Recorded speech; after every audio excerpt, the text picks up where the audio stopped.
So in this Wealthsimple tutorial video, I'm going to be showing you guys how to buy Dogecoin, ticker symbol DOGE or Doge in Canada on Wealthsimple. So once you have Wealthsimple open up on your device, go into your crypto account. And once you're in your crypto account, go down to the bottom here and press on the magnifying glass at the bottom bar. Then once you're in this screen, maybe at the top here, scroll all the way down to where it says trending categories and press on crypto right here.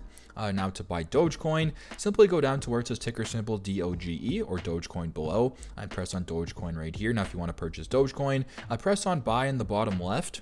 Then once you're in this screen, simply put however much money you want to invest into Dogecoin. So I'm going to put $5 for this example. I will then press on continue. Now to finalize your purchase and confirm your order, simply go to the bottom here and press on confirm order, and that'll confirm your purchase of Dogecoin, ticker symbol DOGE in Canada, or sorry, on Wealthsimple here inside of the Wealthsimple mobile application. I hope this video helps.